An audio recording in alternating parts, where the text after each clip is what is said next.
So hello guys, welcome back to Horry India. So कल का जो कहानी तलाश था, आज मैं उसका सेकेंड पार्ट लेके आ रहा हूं। सो आगे बढ़ने के लिए चैनल को लाइक शेयर सब्सक्राइब जरूर करिएगा। सो लेट्स शुरू करते हैं। वक्त बीतता गया। रोहित के रूप में प्रिया को अपना राजदार मिल गया था, जहां वो अक्सर रोकर अपना दिल हल्का कर लिया करती थी। वो कहते हैं ना, इश्क और मुस्क छुपाए नहीं छुपते। उनकी प्रेम की प्रिया की माँ को भी भनक लग गई थी, मगर प्रिया ने रोहित को मेरा अच्छा दोस्त है यह कहकर माँ को बताया था। सारी संपत्ति की मुख्य वारिस प्रिया ही थी। ये बात मिस्टर सिंघानिया ने शादी के वक्त ही पहले से बता दिया था। अपनी परिस्थितियों से मजबूर वो कुछ न जानकर भी शादी के लिए राजी हो गई, मगर सुख सुविधाओं के बीच संपत्ति के प्रति उसका आकर्षण भी धीरे धीरे उतना ही बढ़ने लगा जितना उसके शादी से पहले था। पुलिस के जाते ही थोड़ी देर बाद मिस्टर सिंघानिया और रीना में बहस होने लगी। मैं आपसे कितना बार कहा है कि लड़की हाथ से निकल रही है, मैं आप लोगों ने तो मेरी सुनी ही नहीं, हमेशा पराया ही समझा। मुझे इस रोहित पर पहले से ही शक था। ना जाने कब से वो प्रिया के पीछे पड़ा है, प्रिया को अपने प्यार के जाल में फंसाकर इस घर का दामाद बनने के लिए तत्पर है। जब प्रिया के उसके साझे में नहीं आई तो उसने अगवा कर लिया, और हो सकता है दोनों की मिली जुली साजिश हो। कुछ दिन गायब रहेंगे, फिर शादी करके वापस आ जाएंगे। फिर वो जानती है कि मेरे पिता मुझे एक्सेप्ट कर ही लेंगे।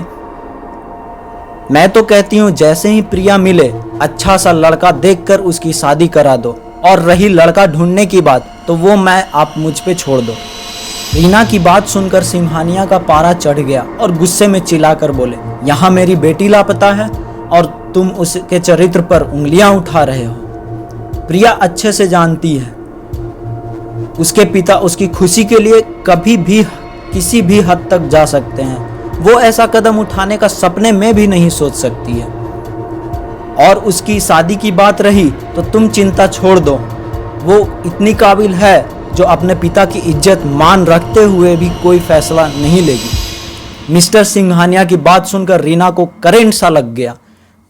जो जी में आए वो करो, मैं यहाँ फालतू में आंसू बहा रही हूँ, चिंता में डूबी जा रही हूँ, और कोई मुझे अपना मानता ही नहीं है, कहकर पैर पटक कर चली गई। मिस्टर सिंघानिया भी गुस्से से घर से बाहर निकल गए। पास के कमरे से नौकर नौकरानी की बुदबुदाने की आवाज आई। ये औरत तो कोई अलग ही खिचड़ी पका रही है। साहब भले हैं, उसके समझ में कुछ नहीं आता क्या? मन तो करता है साहब को जाकर इसकी सारी असलियत बता दूं। पागल मत बनो तुम, नौकर के पत्नी ने कहा। वो दोनों पति पत्नी हैं। रीना मैम साहब अपने मगरमच्छ के आंसू दिखाकर साहब को पागल बना देगी और हमें घर छोड़कर जाना पड़ेगा। मिस्टर सिंघानिया घर से बाहर जा चुके थे। रीना अपने कमरे में खुद को अंदर से कुंडी लगाकर कमरे के अंदर थी। इधर थाने में एसआई राणे रोहित को रिमांड में ले आया। हाँ, तो क्या सेवा की जाए आपकी साहब? चाय मंगवाए या कॉफी? एसआई राणे ताना मार कर बोला, अरे सर को तो दारू से नीचे कुछ पूछता ही नहीं, क्या बोलते हैं? और हाँ, पार्टी, सर तो पार्टी करते हैं अमीर घर की लड़कियों के साथ, फिर लड़की नहीं मानती तो उसको अगवा कर लेते हैं। रोहित उनकी बात सुनकर अंदर ही अंदर गुस्से में जल रहा था। ये बता, तू उसे जिंदा रखे हुए है या रेप करके मार दिया, या अमीर जादी को? उसके मुंह से ऐसी बात सुनकर रोहित को गुस्सा 7वें आसमान पर चढ़ गया।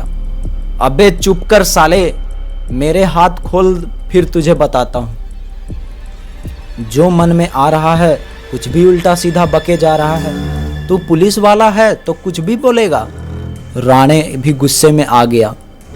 उसने जोरदार चाटा मारा और बोला, मैं तेरा साला कब हो गया बे?